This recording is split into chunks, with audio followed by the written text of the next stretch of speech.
You know, in real estate, some buildings are just a complete puzzle. So today, we're going to crack the code on how we figure out what they're actually worth. So, yeah, how do you value something like a church or a one-of-a-kind custom home? There are no comps, no similar sales to look at. It doesn't generate rent, so you can't use an income approach. It kinda seems impossible, right? Well, it turns out appraisers have a very specific tool in their belt for exactly this problem. And that's what this is all about. We're diving into how to price the unpriceable.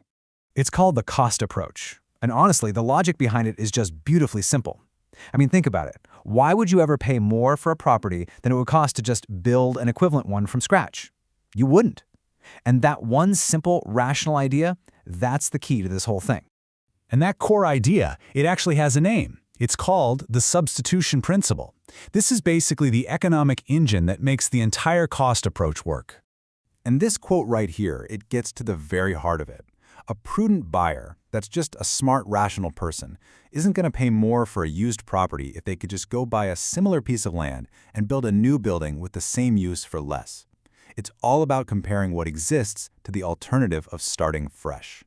I mean, it's just common sense, isn't it? It's like buying a car. You're not going to pay 50 grand for a used car if you know you can walk into a dealership and buy the exact same model brand new for 45. Of course not. The cost approach just takes that exact same logic and applies it to real estate. Okay, so that's the big idea. But how do we turn that common sense concept into an actual dollar value? Well, as you might have guessed, there's a formula for that. So let's deconstruct it, piece by piece. All right, here it is in all its glory. V equals L plus, in parentheses, Cn minus D. It looks simple enough, right? Value equals land plus the new cost minus depreciation. But trust me, each of these letters has its own little story. Let's start with L for land value. Now here's the first really important thing to get. Appraisers value the land as if the building wasn't even there. Like it's a vacant lot ready for its best possible use. And that's absolutely critical because, well, buildings fall apart, but land doesn't depreciate. Okay, next up is CASN, or cost new. And no, this is not just what you'd pay for the bricks and lumber. This is the whole shebang. We're talking direct costs like materials and labor, plus indirect costs like architect fees, engineering plans, permits, even the builder's profit gets factored in here. It's the total cost to build it today.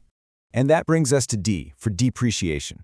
Now, if you're thinking of the depreciation you use on your taxes, just kind of push that aside for a minute. In the world of appraisal, depreciation means any loss in value from any cause. It's the total penalty or discount that makes the existing building less valuable than a brand new one. And this depreciation, it's not just one thing. I like to think of it as three value thieves that can sneak in. First, you've got the obvious one, physical deterioration. You know, a leaky roof, cracked paint, just plain old wear and tear. Then there's functional obsolescence. This is about design flaws, maybe a house with 5 bedrooms but only 1 bathroom, or a really terrible floor plan. And finally, the sneakiest one, external obsolescence. This is stuff that's totally outside the property itself, like if the neighborhood goes downhill or a loud highway gets built next door. So when an appraiser is figuring out that cost new number, they hit a fork in the road. They have to make a choice. Are we calculating the cost to build an exact replica of the original building, down to the last detail? Or are we calculating the cost to build a modern equivalent, something that serves the same purpose but with today's materials and standards? And this choice is between what we call reproduction cost versus replacement cost. You can see the difference here. Reproduction is about creating that perfect, historically accurate replica. That's for, unique landmarks. But replacement cost is about creating something with the same utility or usefulness using modern, efficient materials. And for most standard appraisals, this is the one that matters. And here's the simple reason why. At the end of the day, what do buyers really pay for? They pay for utility. They pay for a building that works for them. Most people are not going to pay a premium to perfectly duplicate an old, inefficient design when they could get a modern, energy-efficient building that does the same job, probably for less money. Okay, so knowing all that, when is the cost approach the absolute best tool for the job? Well, it has some very specific areas where it really shines. It's perfect for those special purpose properties we talked about at the very beginning. Churches, schools, libraries, places without sales comps. It's also super reliable for brand new or almost new buildings because, well, there's little to no depreciation to worry about. It's also crucial for figuring out the value of a project that hasn't even been built yet, and for insurance valuations, which makes a lot of sense. But it's not a silver bullet. The cost approach has a big weakness, and that's older properties. And the reason is simple: depreciation. Trying to accurately estimate all the wear and tear, the outdated design, and the neighborhood changes for a building that's, say, 80 years old, that becomes really, really difficult and, frankly, very subjective. Nailing down that D value is the hardest part. Okay, so we know when to use it and what to watch out for. How does an appraiser actually put this all together to get to a final number?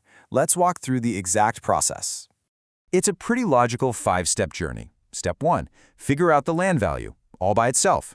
Step 2, estimate the cost to build the improvements brand new today. Step 3, this is the tough one. Calculate the total hit from all 3 value thieves, the accrued depreciation. Step 4 is easy. Just subtract that depreciation from the new cost. And the final step, add the land value back in. That gives you the total value. Let's make this real with a quick example. Let's say an appraiser figures out the land is worth $3 million. Then, they calculate the building a brand new, modern equivalent of the building would cost $16 million. Finally, after a lot of analysis, they estimate that the existing building has suffered about $2.5 million in total depreciation. Okay, let's run the numbers. You take that $16 million cost new, and you subtract the $2.5 million in depreciation. That gives you $13.5 million. But that's just for the building. Now for the final step, you add back the $3 million for the land, and there's your answer. The total indicated value for the property is 16.5 million pesos. See? That's the cost approach in action. And that really leads us to a final big picture question. This whole method is about cost, what it takes to build something. But real-world value is all about what someone is actually willing to pay. So what does it mean when the cost to build a property is way, way more than anyone in the market is willing to pay for it? Thinking about that gap, well, that's where you find the crucial difference between cost and true market value. It's something to really chew on.